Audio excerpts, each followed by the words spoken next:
When Solomon finished praying, fire flashed down from heaven and burned up the burnt offerings and sacrifices, and the glorious presence of the Lord filled the temple.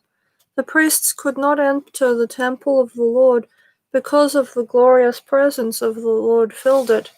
When all the people of Israel saw the fire coming down and the glorious presence of the Lord filling the temple, they fell face down on the ground and worshipped and praised the Lord, saying, "He is good, his faithful love endures forever." Then the king and all the people offered sacrifices to the Lord. King Solomon offered a sacrifice of 22,000 cattle and 120,000 sheep and goats.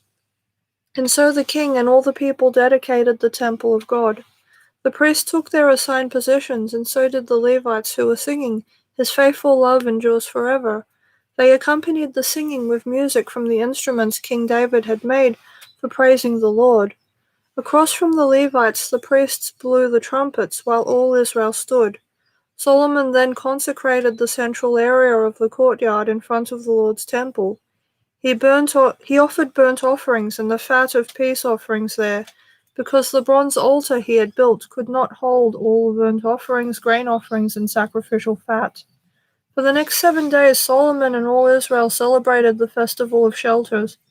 A large congregation had gathered from as far away as Lebo Hamath in the north and the brook of Egypt in the south. On the 8th day they had a closing ceremony, for they had celebrated the dedication of the altar for 7 days and the Festival of Shelters for 7 days. Then, at the end of the celebration, Solomon sent the people home. They were all joyful and glad because the Lord had been so good to David and to Solomon and to his people Israel. So Solomon finished the temple of the Lord, as well as the royal palace. He completed everything he had planned to do in the construction of the temple and the palace. Then one night the Lord appeared to Solomon and said, "I have heard your prayer and have chosen this temple as the place for making sacrifices. At times I might shut up the heavens so that no rain falls, devour your crops, or send plagues among you. Then if my people who are called by my name will humble themselves and pray and seek my face and turn from their wicked ways, I will hear from heaven and will forgive their sins and restore their land. My eyes will be open and my ears attentive to every prayer made in this place. For I have chosen this temple and set it apart to be holy, a place where my name will be honored forever. I will always watch over it, for it is dear to my heart.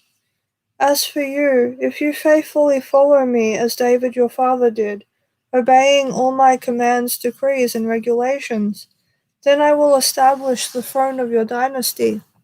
For I made this covenant with your father David when I said, 'One of your descendants will always rule over Israel.'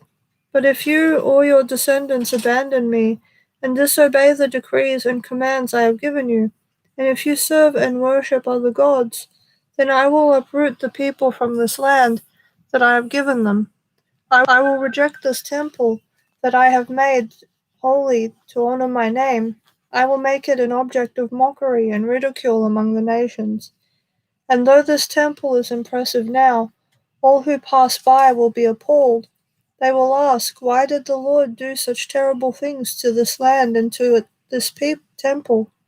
And the answer will be, 'Because his people abandoned the Lord, the God of their ancestors, who brought them out of Egypt, and they worshipped other gods instead and bowed down to them. This is why he has brought all these disasters on them.'